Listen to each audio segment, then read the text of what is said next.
Good morning, welcome. Will here with Just in Time Prepping. How y'all doing today?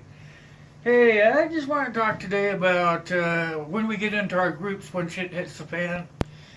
And so you're going to have all of your groups put together, you're going to have guys that can do the plumbing, you're going to have guys that can go out and do the security of the perimeter, and you're going to have people that can fix your appliances that so however they might be, even the cars that'll be running off vegetable oil and stuff like that because there'll be a lack of fuel. You'll have all these people in place in your groups, but let's talk just touch the top of this. I just kind of skim over it usually, but let's talk about what happens when we have the elderly or the disabled that are in our groups too. We can't just push them out and say, hey, good luck, We have to bring them into the group also, and we also have to find something that they're good at doing. Some of them will be fine for doing laundry and stuff, but for the most part, you're going to find people that really don't want to do the real menial stuff, and I understand that it all has to be done. But let's talk about just some of the things that they could do. The washing is part of it. You're going to have disabled and old people of both ages, men, male and female. So, you can find the simple things that need to be done on the everyday interim, for each group, the males and the females. We could just say the females could do like the daycares and the laundry work, what else? They could probably help other people keep their places picked up and clean. And things like this so that the stronger, more aggressive type of people could go out and they could do the more rigorous stuff, the hunting and the fishing and the scavenging, and gosh knows there's going to be a ton of stuff that needs to be done. And you're going to have to make sure that you have everybody in place, which means even the old people and the disabled will still have to have their turns at doing things also. They can't just, if they're going to be anything like me, they can't just idly sit by and watch everybody else do the work, because they're anything like me, even though I'm old and disabled, I still feel at my best when I'm contributing somewhere. So, the big thing is make sure everybody's in place. I got to thinking about this, and you're going to have the people that are doing the security outside the perimeter, at the perimeter, but then you have to worry about what's inside the perimeter. You could use those elderly to disabled people for security of that nature also. We could send them as they could just be walking through the camp or whatever, the city, and they could be just eyes or ears, or if it came down to it, they could actually carry a sidearm, because there's really nothing wrong with them carrying a sidearm or a rifle and doing the routine stuff, depending on what's ailing them. Even if they were in a wheelchair or something like that, they could still carry something. So you could think about it like that, because you're going to have your different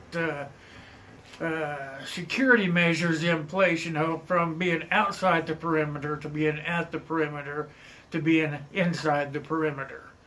So just think about something like that, as I would think that if I was going to have my group set up, that would be something that I would think about, is I would make sure that the security is so tight that nothing could absolutely go wrong.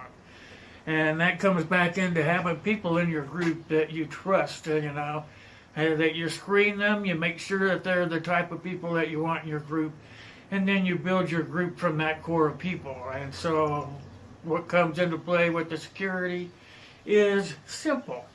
You have the ones that go out and they hunt and they keep everything kind of tight-knit around your little area, and then you have the people at the perimeter itself, you know, like easiest way to make it sound sensible is at the city limits you have somebody taking care of that area, you know. They have to be kind of agile and kind of healthy, so you want the younger to middle-aged people out there, you know. And they can be moseying around, making sure everybody on the outside perimeter is okay. And then you've got the people inside the perimeter, and you have to make sure that it's a tight-knit little group in there. That you have the people that you need to do the laundry and the babysitting and all the other crap that goes with that, because if you don't have all that stuff, then you're not building a healthy group. So my thing for you guys today is to make sure that you don't forget those elderly people or disabled people. Just because they're a little bit slower or have something wrong with them, they're still going to be able to help the rest. They're going to have, for one thing, they're going to have a ton of wisdom. I mean, I know a lot about a little, you know, a little about a lot, whatever you want to call it, you know, but I still can give some advice. And that's a lot of things that you might want to think about with people like that. You know, as if for nothing else, they have knowledge. They have the knowledge because they go back a long ways. And they can say, well, back in the day, back in '02 or something like that, you know, but it's not beyond reality to make them like deputies. You don't want a gun in the hands of an unstable person, but it comes into the part of where you're screening that person to be in your group. You kind of got to make sure that you're reasonably sure that this person's not going to pop a screw and go ballistic on us, you know. So that's basically where you have to be at. So that's it, you know. I got Bessie on, so you know I could walk around the perimeter with Bessie on, and nobody would really even know that that's what I'm doing, you know. All you have to do is use your knowledge, you know. You bring old Bessie out when you need, you know. You just get her out and you make sure everybody's going to toe the line. You know, they make sure that they're not going to be the ones that are keeping you from doing your job, you know. And that's what it comes down to. So today's thing is make sure that when you create your groups that you don't forget the old and the disabled, because they are going to be able to help you immensely.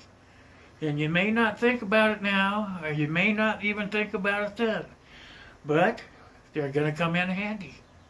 They're going to come in handy because of the knowledge and the wisdom, and they can just do the little things that everybody just takes for granted.